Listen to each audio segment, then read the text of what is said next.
Hello అండి, welcome to my channel. Guppedantha మనసు serial ఒకరోజు ముందుగా కావాలనుకుంటే నా ఛానల్ని సబ్స్క్రైబ్ చేసుకోండి. వీడియో చూసినాక మీకు నచ్చితేనే లైక్ చేసి సబ్స్క్రైబ్ చేసుకోండి. మీరు లైక్ చేయడం ద్వారా ఇంకొంతమందికి షేర్ అవుతుందండి. నాకు సపోర్ట్ చేసిన వాళ్ళు కూడా అవుతారు, నాకు హెల్ప్ చేసిన వాళ్ళు కూడా అవుతారు. ఓకేనా అండి? నిన్నటి ఎపిసోడ్లో అయితే ధనరాజు, సరోజ, శైలేంద్రని అయితే మాట్లాడుకుంటూ ఉంటారు కదండి. సరోజని అయితే శైలేంద్రని తిడుతూ ఉంటుందండి. మా జీవితంలో నిప్పులు పోసావని తిడుతూ ఉంటుంది. అప్పుడు శైలేంద్రని అయితే మీ బావని పంపించే బాధ్యత నాది అని అంటూ ఉంటాడు. అప్పుడైతే నీ నెంబర్ ఇవ్వు అని అంటూ ఉంటాడు. అప్పుడైతే సరోజని అయితే నమ్మి అయితే నెంబర్ అయితే ఇస్తాదండి. నువ్వు నన్ను కలిసినట్టు ఎవరితోటి చెప్పకు, నేను చెప్పేది విను, అర్థం చేసుకో అని అంటూ ఉంటాడు. నువ్వు జాగ్రత్తగా వెళ్ళు అని చెప్పి అయితే శైలేంద్ర అక్కడి నుంచి అయితే వెళ్ళిపోతాడండి. ధనరాజ్ అయితే అంటూ ఉంటాడు, పెళ్లి విషయం ఏమైంది అని అంటే ఈ విషయంలోనైతే క్లారిటీ వస్తుంది, అప్పుడు చూద్దామని సరోజన అయితే అంటూ ఉంటుంది అండి. రిషి అయితే బుజ్జికి అయితే అడ్రస్ ఇస్తాడండి, ఒక కొత్త అడ్రస్. అప్పుడు బుజ్జి అనుకుంటూ ఉంటాడు, ఈ అడ్రస్ ఏంటి కొత్తగా ఉంది, ఈ అడ్రస్కి ఎందుకు రమ్మన్నాడు నన్ను అన్నా అని అనుకుంటూ ఉంటాడు. అప్పుడే రిషి వసుధారనైతే కారులోకి వెళ్ళి దిగుతారండి.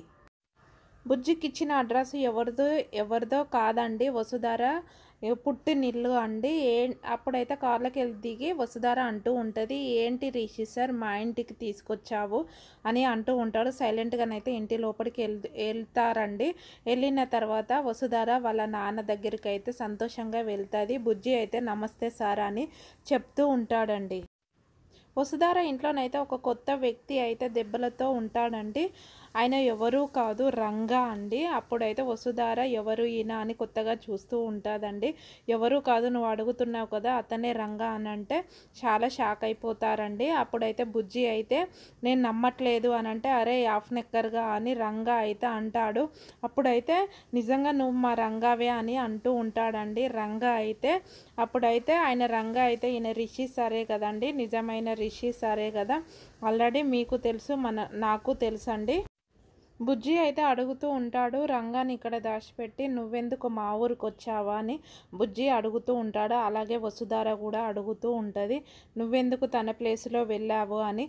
అయితే అప్పుడైతే రిషి సార్ చెప్తూ ఉంటాడు, చిన్నప్పుడే ఇల్లు వదిలిపెట్టయితే రంగా బయటికి వెళ్ళాడు, తన ప్లేస్లో నేను వెళ్ళాను అని చెప్తూ ఉంటాడండి. రంగానైతే చిన్నప్పుడు బయటికి వెళ్ళాడు కదండి, పెద్దగైన తర్వాత మా వాళ్ళని చూసుకోవాలని అనుకొని మాత్రము వాళ్ళ ఇంటికి వెళ్తుండగా రిషి సార్కి అయితే చాలా అటాక్ జరుగుతుందండి. అటాక్ జరుగుతుంటే ఆ అటాక్లోనైతే రంగాకైతే దెబ్బలు తాకుతాయండి.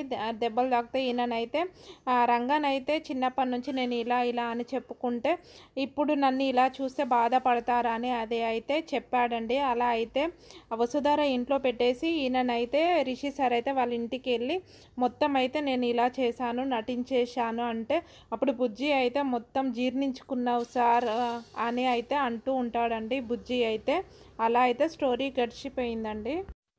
లెటర్ అయితే రిషి సార్కు దొరుకుతుంది కదండి, అదే కలగంటూ ఉంటాడు.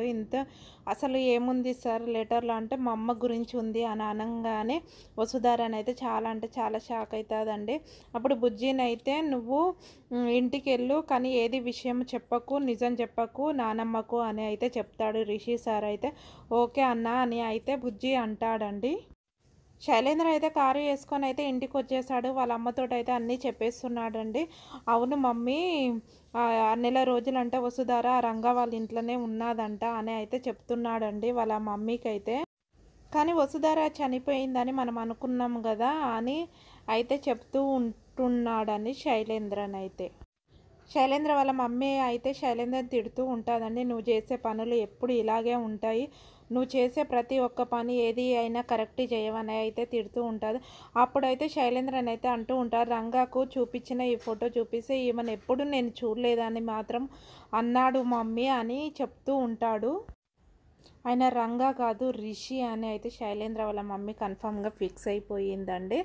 అసలైతే అవును మమ్మీ మన దగ్గరనైతే నటిస్తున్నాడు, ఆ ఊర్లో ఎందుకు నటిస్తాడు, ఆ ముసలిది ఎందుకు నా మన్మడి అని ఎందుకు అంటుంది అని మాత్రం అంటూ ఉంటాడు శైలేంద్రన్ అయితే.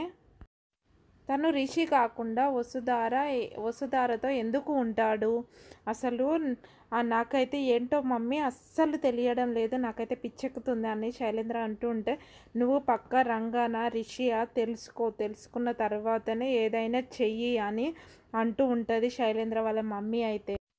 రిషి సార్ అయితే సరోజకు ఫోన్ చేస్తాడండి. ఫోన్ చేస్తే ఫోన్ అయితే లిఫ్ట్ చేయదండి. తర్వాతనైతే 2 సార్లు మిస్డ్ కాల్ ఉన్నాయి, ఎవరో అనుకొని అయితే సరోజని అయితే ఫోన్ చేస్తుందండి. అప్పుడైతే వసుధార ఫోన్ ఎత్తుతుంది. నువ్వే మాట్లాడు అని అదేంది రిషి సారు వసుధారతో అంటే, నేను మాట్లాడాలా అని అంటే, అవును నువ్వే మాట్లాడు అని అంటూ ఉంటాడు. అప్పుడు ఫోన్ ఎత్తంగానే నేనైతే వసుధారని అని అంటే సరోజని అయితే కోపం అవుతూ ఉంటుందండి. నువ్వు ఆవేశపడకు అని అంటూ ఉంటుందండి వసుధారనైతే. సరోజనైతే నోటికొచ్చింది అయితే తిడుతూ ఉంటుంది వసుధారని, నీ సంగతి చెప్తాను అని అది ఇది అంటూ ఉంటుంది. అప్పుడైతే రిషి సార్ అయితే ఇప్పుడు ఆట మొదలయ్యింది అని అంటూ ఉంటాడు రిషి సార్ అయితే. ఫణీంద్ర మహేంద్రన్ అయితే ఇద్దరు అన్నదమ్ములు సోఫా పైన కూర్చొని మాట్లాడుకుంటూ ఉంటారండి. అప్పుడైతే శైలేంద్ర వచ్చి, బాబాయ్ నీతో మాట్లాడేది ఉంది అనుకుంటానైతే అంటూ ఉంటాడు. అవును బాబాయ్, రిషి వసుధార ఎక్కడికి వెళ్ళారు అని అంటూ ఉంటాడు.